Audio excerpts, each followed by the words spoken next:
इतकं पण धावू नका आणि अकालीच वरती जाऊ नका. डॉक्टर धनंजय देशपांडे यांच्या लेखातून. अनेकदा आपण आपल्या कामाला झोकून देऊन इतका वेळ देत असतो की आपल्याजवळ आपल्यासाठीच वेळ उरत नाही आणि मग एक दिवस असा येतो की धावून आपण जे काही कमवलं, बँक बॅलन्स, फ्लॅट, गाडी, ऐश्वर्य, जे काही कमवलं ते पाहण्यासाठी, त्याचा आनंद घेण्यासाठी आपणच जिवंत नसतो.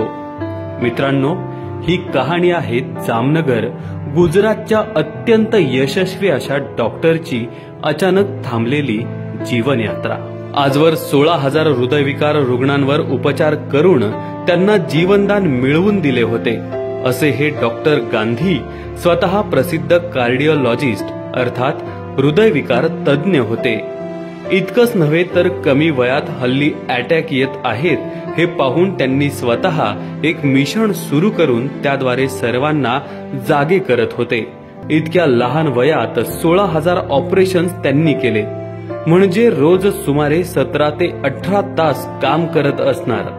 तेही हृदयाचे ऑपरेशन्स म्हणजे अत्यंत नाजूक व तितकंच स्ट्रेसफुल काम. असेच एके दिवशी ते दवाखान्यात जायला निघाले आणि रस्त्यातच त्यांना छातीत कळ आली आणि दवाखान्यात पोहोचेपर्यंत सगळं संपलं होतं. हजारोंचे जीव वाचवणाऱ्याचा जीव मात्र कुणालाच वाचवता आला नाही. इतका त्यांना आलेला तो अटॅक तीव्र होता.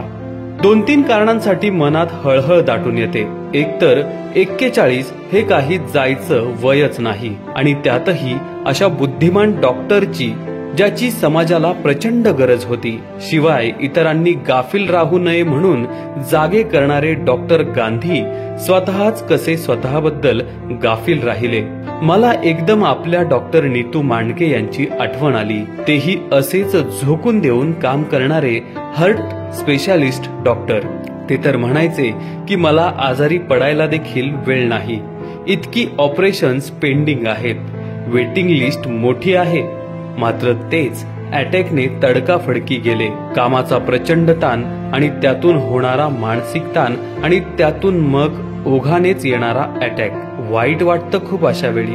अर्थात एकेकाळी ऐन 40शीत असताना मलाही अटॅक आलेला. पुना हॉस्पिटलमध्ये ICU मध्ये मी ऍडमिट. मात्र डॉक्टर जगदीश हिरमेट सारखा देवदूत तिथं मला लाभला आणि त्यांनी मला त्या आजारातून बाहेर तर काढलंच, पण त्यांनी कान टोचून जे काही सांगितलं ते आजवर पाळलं. त्यामुळे थेट ट्रेकिंग करू शकतोय, गड किल्ले चढून जातोय, नाही तर 4 जिने सुद्धा यापुढे चढता येणार नाही असं त्यांनी सांगितलं होतं.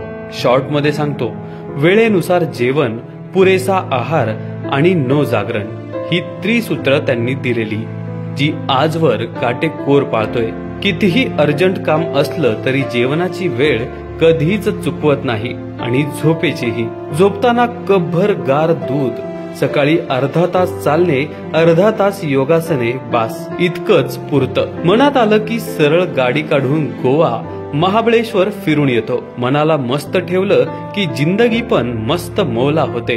4 लोक काय म्हणतील याला फाट्यावर मारा. ते मनावर घेत बसून ताण घेतला तर तुम्ही फोटोत जाऊन बसाल आणि तेच 4 लोक तुमच्या फोटोला हार घालायला येतील. त्यामुळे फोटोत जायचं नसेल तर ताण घेणे सोडा. मंडळी, स्वतःला कामात इतकं पण झोकून देऊ नका की तुम्ही कोणत्याच कामाचे राहणार नाही किंवा मग राहणारच नाही.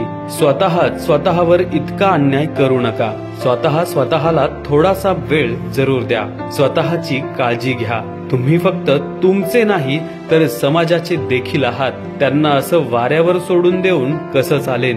बिझनेसमध्ये अपडाऊन सुरू आहे, असू द्या, काही फरक पडत नाही. जगलो तर पुन्हा लढून जिंकू शकतो. नोकरीच्या जागी बॉसिंगचा त्रास आहे, काही फरक पडत नाही. जगलो तर पुन्हा जिंकू शकतो. घरात नातेवाईकात वादविवाद, भांडणे सुरू आहेत, काही फरक पडत नाही. जगलो तर पुन्हा लढून जिंकू शकतो. विचार करा मंडळी, वेळ अजूनही गेलेली नाही. सावध व्हा. काम तर केलंच पाहिजे, पण त्यात ताण निर्माण होऊ देऊ नका. कुत्रा मागे लागल्यासारखे धावू नका. शांतपणे, दमदारपणे वाटचाल करा. मग अटॅक येणार नाही हे नक्की.